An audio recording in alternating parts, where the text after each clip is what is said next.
Shalom, queridas e lindas mulheres. Que bom tê-la de novo aqui conosco para prosseguirmos na nossa jornada sobre a Bíblia, um conhecimento maior sobre a palavra de Deus. Eu disse em alguns vídeos anteriores sobre esse quadro, nós estamos falando sobre a palavra de Deus, o quanto eu amo a palavra de Deus. Como diz, o salmista, escreveu o Salmo 119, eu vou até mostrar aqui, ele diz o seguinte: quanto amo a tua palavra, a tua lei, é meu meditar todo o dia. Sim, apesar de ser uma pecadora, de ter meus problemas e as minhas dificuldades, eu amo a palavra de Deus. Por isso que escolhi ter esse quadro, para falar para você, querida mulher, a importância, a relevância da palavra de Deus. Nos dois últimos vídeos, nós falamos sobre a revelação. Estão lembrados? Se você não assistiu esses dois vídeos, vai lá no canal, procure ali sobre o quadro sobre a Bíblia, e lá tem os vídeos, nós já falamos sobre a palavra de Deus. E nós vimos que Deus se revela de várias maneiras. Deus se revela de uma maneira geral, chamada revelação geral, que é acessível a todos, em todos os lugares. E como que se dá essa revelação geral? Deus se revela primeiro através da natureza, através dos seres humanos, a consciência, e também através da história. E nós vimos também que há revelação especial. Por que especial? Porque é pessoal. É quando Deus se revela para salvar a humanidade. E essa revelação especial é dividida em três partes. Primeira, seletiva. Deus escolhe se revelar. Então ele se revelou primeiramente através dos patriarcas. Depois ele se revelou através do povo de Israel. E depois ele se revelou através dos profetas e apóstolos. Todos estes foram seletivos. Deus escolheu. Deus também se revela de maneira especial, chamada revelação adaptativa, que é a Bíblia. Deus se adapta à linguagem humana. E terceira revelação, mais do que ultra mega especial, que é a revelação pessoal de Deus, através da pessoa de Jesus Cristo. E hoje nós vamos falar um pouquinho sobre os profetas. Os profetas, que faz parte da revelação especial seletiva. Quem foram os profetas? Que tipo de pessoas eles eram? Eram santos? E santo aqui eu quero dizer sem pecados? Quem eram esses homens? Quem eram essas mulheres? Qual era a sua missão? Qual era a sua tarefa? Quem os chamou? Então nós vamos dar uma estudada sobre esse assunto, que é importante.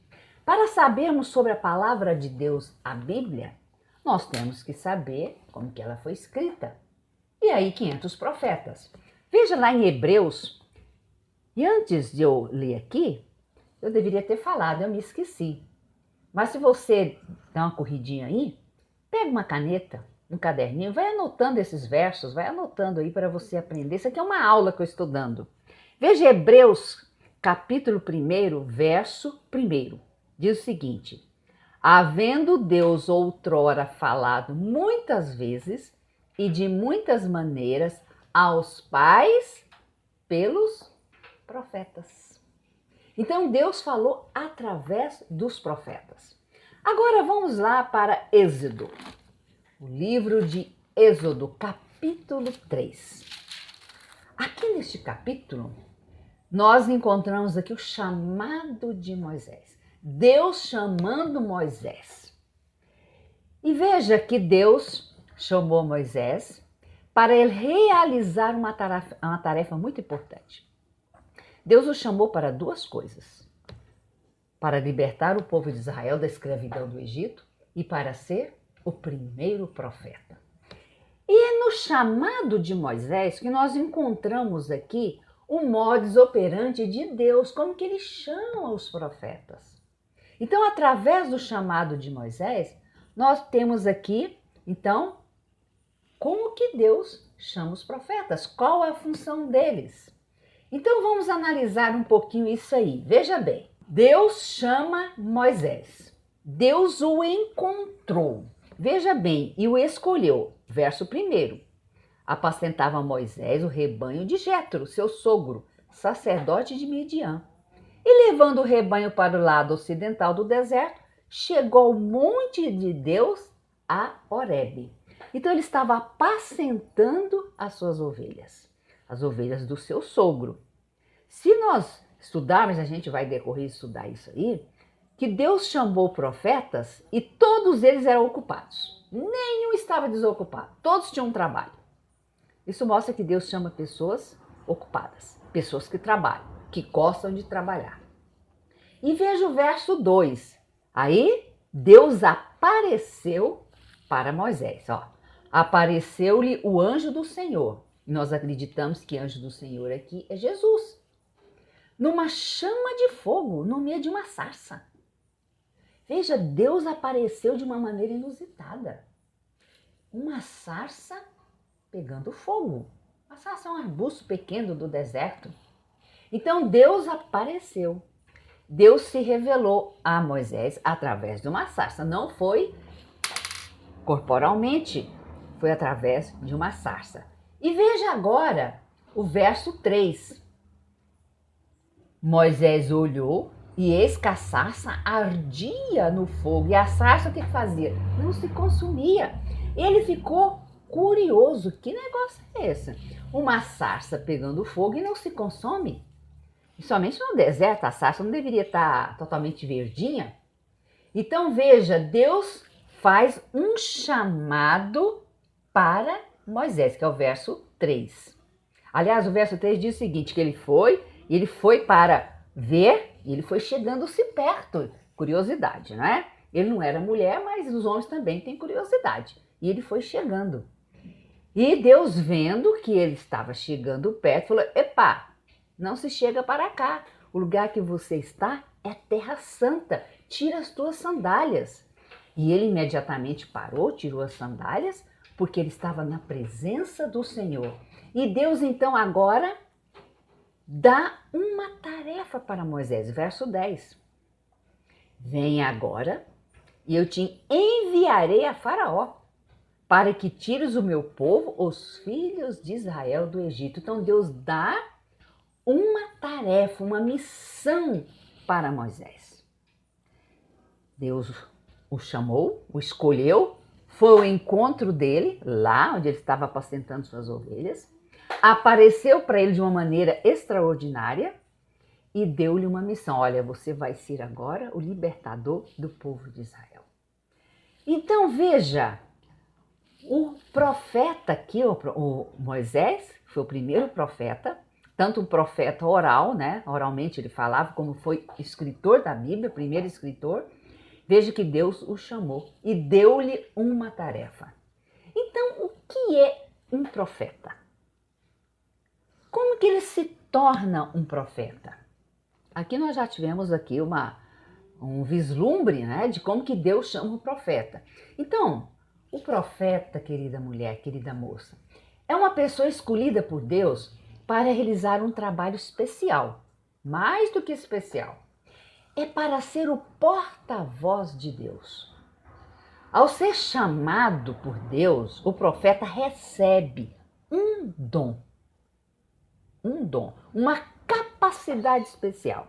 E sabe como é que é chamada essa capacidade especial? Chamada dom de profecia. Interessante, né? A gente muito vê essa palavra, dom de profecia. O que é isso? Dom de profecia. Então veja, vamos lá para Ezequiel, capítulo 2. Ezequiel, capítulo 2. Profeta Ezequiel, grande profeta Ezequiel. Versos 2, capítulo 2, nós vamos ler alguns versos de 1 a 8 aqui. Aqui, inclusive, o título é Vocação de Ezequiel. Esta voz me disse, filho do homem, põe-te em pé e falarei contigo. Então entrou em mim o Espírito quando falava comigo e me pôs em pé e ouvi e o que me falava. E ele me disse: Filho do homem, eu te envio aos filhos de Israel, às nações rebeldes, que se insurgiram contra mim. Eles e seus pais prevaricaram, uma palavra difícil de falar, né? Contra mim, até precisamente o dia de hoje. Então veja aqui o chamado de Ezequiel. Entrou em mim o Espírito do Senhor, me pôs em pé. Ele falou: vai, fala. Então veja, Deus chama profetas e dá a eles uma capacidade especial. Então vamos ver aqui na Bíblia o que é essa palavra profeta. Para nós entendermos a missão, o trabalho de profeta, nós temos que entender essa palavra profeta. No Antigo Testamento há 3 palavras que dão nome aos profetas, né? Que designam ao ofício profético. Então vamos ver a primeira. A primeira é Roel. Roel. Roel quer dizer, significa vidente. Vidente. Essa palavra vidente, já o nome já diz, né? Tem a ver aquele que vê o futuro. Que vê o futuro. Veja lá, 1 Samuel, capítulo 9. Nós encontramos algo interessante aqui, ó. 1 Samuel, capítulo 9. Antigamente em Israel, indo alguém consultar a Deus, dizia: Vinde, vamos ter com o vidente.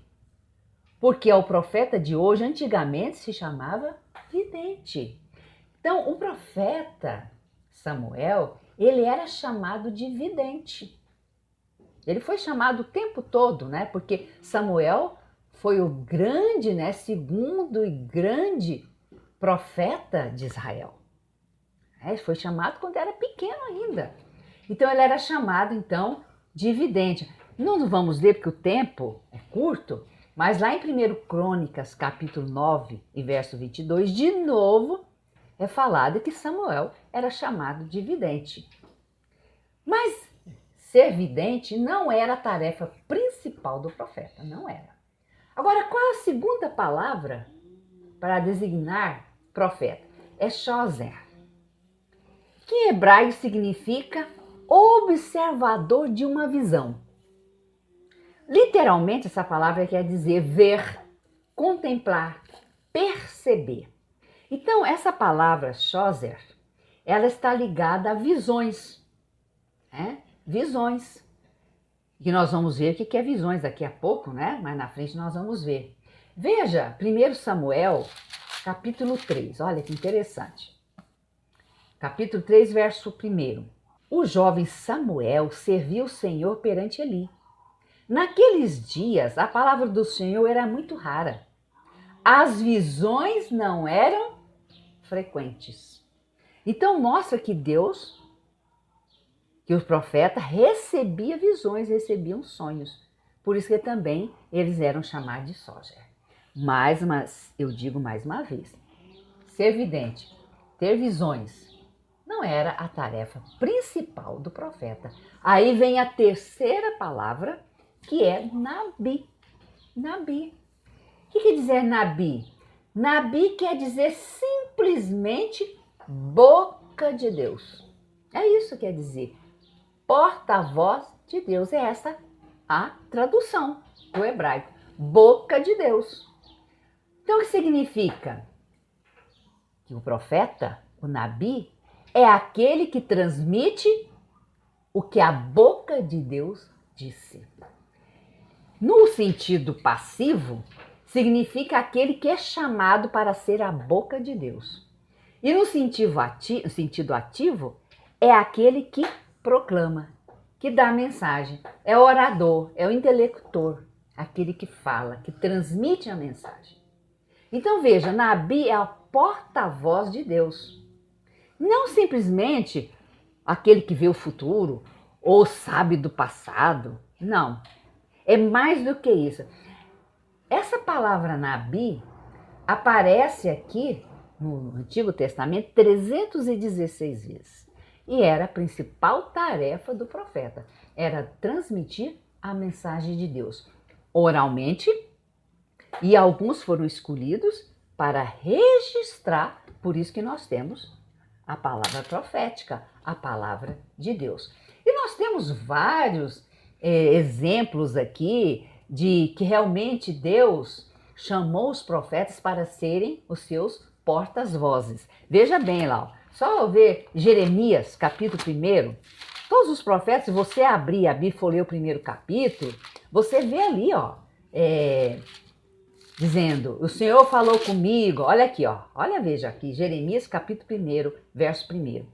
Palavras de Jeremias, filho de Euquias, um dos sacerdotes que estava em Anatote, na terra de Benjamim.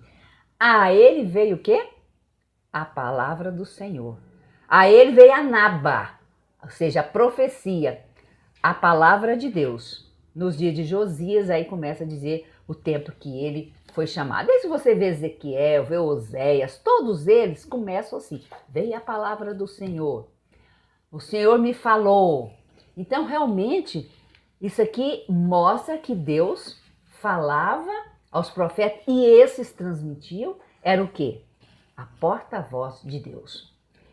Agora, e no Novo Testamento? Aliás, antes de falar do Novo Testamento, Nabi quer dizer profeta, o porta-voz de Deus. E Naba, e aí Nabi vem de Naba, Naba quer dizer profecia. Então, o Nabi, que era o porta-voz de Deus, transmitia a Naba, que era profecia, que seja, mensagem. Nem sempre a palavra profecia quer dizer uma coisa, mostrar o que vai acontecer, como as profecias de Daniel, de Apocalipse, não. Primariamente, Nabi quer dizer mensagem de Deus, que pode ter o quê? Predições do futuro, que pode ter uma cadeia profética, como nós estudamos na Bíblia e tudo mais. Mas o sentido real, primário, melhor dizendo, é mensagem de Deus. E no Novo Testamento, existe uma palavra para profetas? Sim, tem. No Novo Testamento é usada a palavra profetes, que é em grego, que corresponde a Nabi no Antigo Testamento. Essa palavra profetas no grego tem o sentido de antes, fazer antes. Uma alusão, de que o profeta, ele prediz o futuro. Ele pode ver um acontecimento antes de acontecer, seja ele por visões, seja ele por sonhos, ou Deus falando, Então é esse o sentido. Mas no Novo Testamento não é usado a palavra Nabi, mas sim apóstolos. E o que quer dizer apóstolos? Apóstolo no grego quer dizer aquela pessoa que tem uma mensagem a dar. É mensageiro, que tem uma missão a cumprir. E você sabia que Jesus colocou os apóstolos na mesma categoria de profetas? Quero e vou provar. Lucas, olha lá, pega sua Bíblia aí. Lucas, capítulo 11, verso 49. Olha o que Jesus disse. Por isso também disse a sabedoria de Deus: enviar-lhe-eis profetas e apóstolos. E algum deles matarão e a outros perseguirão. Veja que Jesus colocou no mesmo pé de igualdade os apóstolos. Então os apóstolos, que é uma diferença entre discípulos e apóstolos, nós vamos estudar isso agora, tá? Os discípulos de Jesus tornaram-se apóstolos. Um foi tirado, que se matou, que foi Judas. Outro foi colocado. E depois teve um que veio aí, que foi o grande apóstolo Paulo. Então, eles eram profetas, porque eles escreveram o Novo Testamento. Então, veja que Jesus coloca no mesmo pé de igualdade. Se você for em Efésios 2, capítulos 18 a 22, 3 e 5, Deus ali fala que os apóstolos estavam na mesma categoria de profetas. E o grande apóstolo Paulo, ele foi realmente também um profeta. Então agora vem uma pergunta, ou vem algumas perguntas. Quem eram os profetas? Quem os chamou?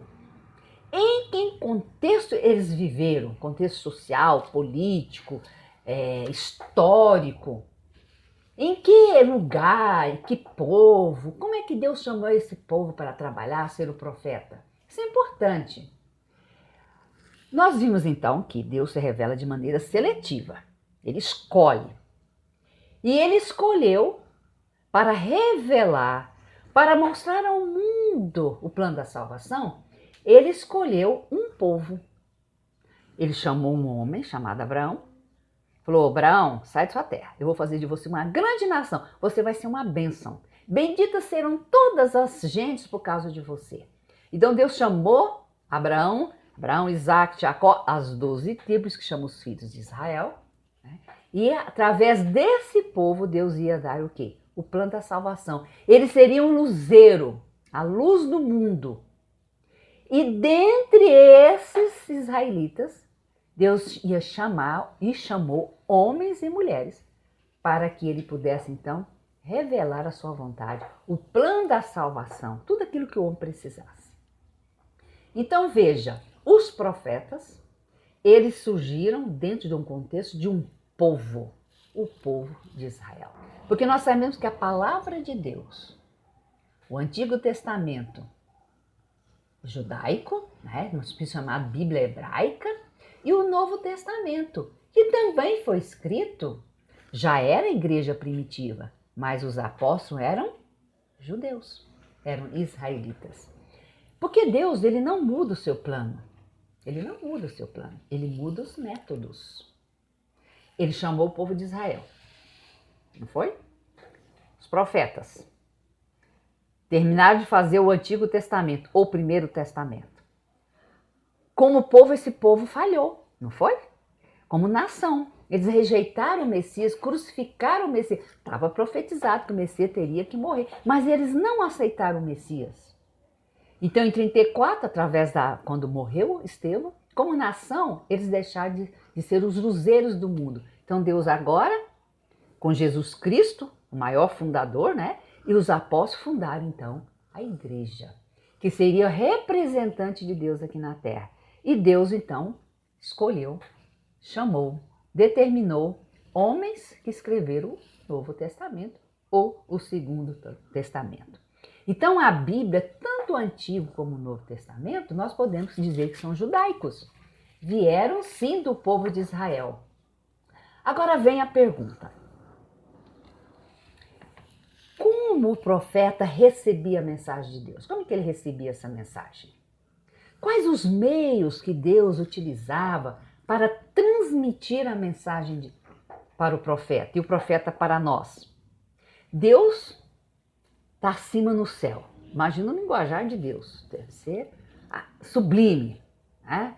Um ser finito como nós não temos condições de entender, né, a linguagem de Deus. Como é que Deus? Então Deus precisaria de seres humanos. Falar na linguagem do ser humano. Então como é que o profeta recebia a mensagem? Como eu já disse, ele recebia um dom, chamado dom de profecia. O que significa essa palavra dom? Todos nós nascemos com dons naturais. Dom quer dizer habilidade. Pode dizer também presente, uma coisa que você recebe. Recebe até de graça, que vai ser o caso aqui que nós vamos estudar. Mas dom quer dizer capacidade, habilidade, talento. E nós nascemos com talentos naturais. Através do nosso DNA, da nossa genética, nós temos uma predisposição para fazer certas coisas com mais facilidade. Isso é uma habilidade, isso é um dom. É claro que com a nossa inteligência nós podemos aprender qualquer coisa, mas tem gente que nasce com uma habilidade incrível. Mozart, com 4 anos, tocava piano, não precisa de ninguém ficar ensinando, não. Ele já tinha aquela habilidade. E com poucas aulas o menino já tocava de maneira virtuosa. Ele tinha o dom. Então veja, nós temos os dons naturais. Agora, Deus chama um profeta e fala assim: eu vou te dar um dom especial, sobrenatural. É isso que é o dom de profecia. Você vai ter um dom especial de pregar a palavra, de ser o meu porta-voz. Aí vem a palavra naba, né? Que significa anunciar, declarar. Então o profeta Nabi recebia a profecia, que era Naba. Então Deus dá um dom de profecia, o dom de ser profeta. Agora eu vou fazer aqui uma comparação aqui, interessante. É interessante nós fazermos isso aqui. Tanto no Antigo Testamento, ou Primeiro Testamento, e no Novo Testamento, ou Segundo Testamento, como queiram, os apóstolos e os profetas receberam o dom de profecia. Agora veja um paralelo aqui interessante. É muito a gente fazer isso, porque tem pessoas que separam muito o Antigo e o Novo Testamento. Não, o Antigo Testamento já diz. Por isso que às vezes eu gosto de usar a palavra Primeiro Testamento. Não o Antigo de sentido de velho, que caducou, não tem mais importância. Então, veja, olha aqui. No Antigo Testamento, Deus usou o povo de Israel. E no Novo Testamento, ele fundou a igreja primitiva, que é um povo, é o Israel espiritual. No Antigo Testamento, ele usou os profetas, chamou os profetas. No Novo Testamento, usa o quê? Os apóstolos. No Antigo Testamento, Deus usou o quê? O santuário. Todo aquele processo, aquele ritual para explicar, para demonstrar como que é o plano da salvação, que o Messias viria, que ele passaria por todo aquele processo que tinha lá no Antigo, no santuário terrestre. E no Novo Testamento, Cristo cumpriu. Ele cumpriu. Ele cumpriu integralmente tudo aquilo que acontecia lá no santuário. E quando ele morreu e disse, está consumado, uma mão invisível cortou o véu que separava o santo do santíssimo, dizendo, agora a gente precisa de intercessor, nem de bicharada para ser salvo, não. O Cordeiro de Deus que tira o pecado do mundo já morreu. Uma morte única. Então vejam, no Novo Testamento cumpriu-se o quê? Os rituais do Antigo Testamento. E o que aconteceu? No Antigo Testamento, Deus usava os profetas, que eram porta-vozes, eles falavam, o santuário que explicava, os sacerdotes que ministravam. E agora no Novo Testamento, não tem mais um santuário, um lugar só para adoração. Deus agora chama seres humanos, porque a Bíblia está completa. Então Deus ilumina você e eu para entendermos a palavra de Deus e transmitirmos essa palavra. Nós nos tornamos de maneira pequena porta-vozes de Deus, profetas, porque Deus deu dons à igreja. Claro, não com dom de profecia como os profetas. Nós não somos inspirados, nós somos iluminados. Viu que interessante isso? Eu gosto de explicar essa conexão entre o Antigo e o Novo Testamento, dizendo o seguinte, o Antigo Testamento é o bolo e o Novo Testamento é a cobertura. Então, nós, os iluminados, comemos esse bolo e repartimos esse bolo para as outras pessoas. Então, nós já temos toda a palavra inspirada e completa, que é a palavra de Deus. Que privilégio nós temos, né? De termos a palavra de Deus completa. E nós podemos, então, participar dessa palavra, usando essa linguagem, podemos comê-la e repartir com as outras pessoas. Essa é a primeira parte desse estudo que nós estamos fazendo dos profetas. Eu gostaria de pedir um favor para você. Se você não se inscreveu, se inscreva. Deixa o seu comentário, deixa a sua apreciação, colocando um joinha, né? Eu gostei. E compartilhe, divulgue essa mensagem para que outras pessoas possam aprender da importância da palavra de Deus, como que ela foi escrita. E eu te aguardo logo mais para a segunda parte, que nós iremos continuar e como que ocorria esse dom de profecia, como que o profeta recebia essa mensagem. Então eu te espero, até já.